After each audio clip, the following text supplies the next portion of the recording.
I've lived in a democracy of the United States for the majority of my life, and I've never participated more in that democracy than I have in the last several months, and it's specifically around the REAP grant. The REAP grant was around in 2009 when we started Jordan Energy.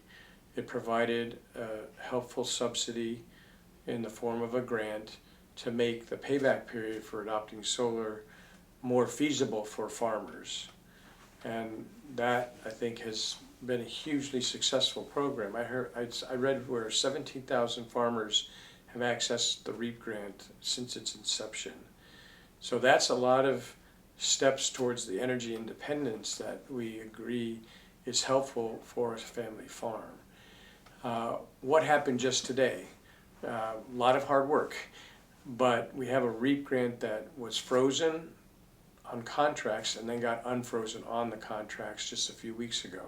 That was one subset. We have a whole universe of customers of ours that also have REAP grants that have been submitted but haven't been reviewed yet by the USDA. And they're hoping that they will win those grants so that they can gain a measure of energy independence.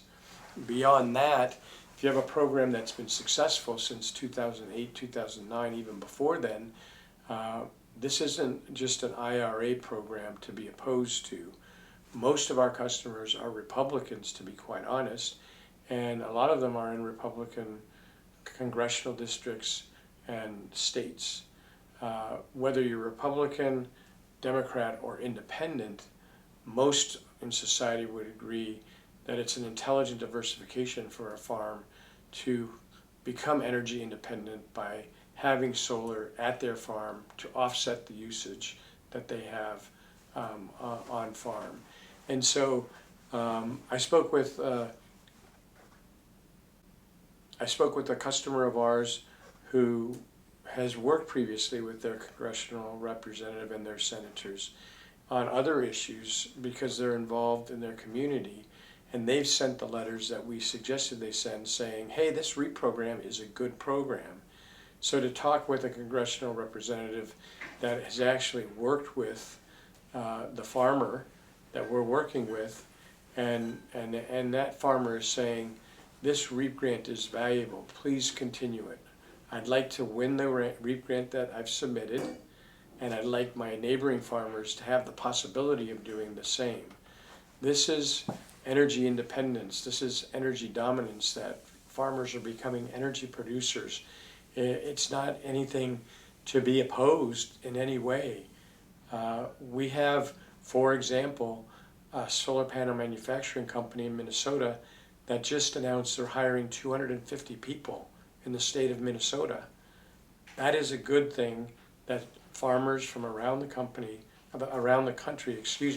will be able to put solar panels that are manufactured in this country on their farms and be energy independent. So we have a budget reconciliation process where we have, for example, 30 Republicans that have said, we're in favor of certain parts of the Inflation Reduction Act. The REAP is not part of the Inflation Reduction Act. It improved the REAP program, but a REAP program we want to see continue to exist, and that in essence is what those 30 Republican representatives are saying. Let's not throw the baby out with the bathwater when we criticize policies of people on the other side of the aisle. Energy independence for U.S. farmers is something that we can all agree on. So funding the REAP grant at reasonable levels should be part of the budget reconciliation process.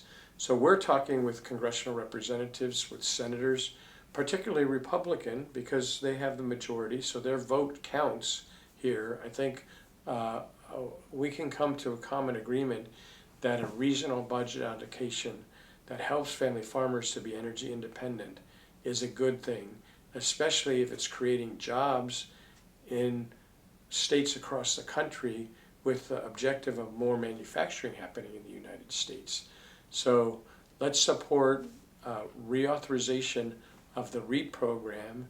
Let's score the applications that are in and allow them to be funded so that farmers in rural America can have stronger family businesses for the next generations that's taking them forward.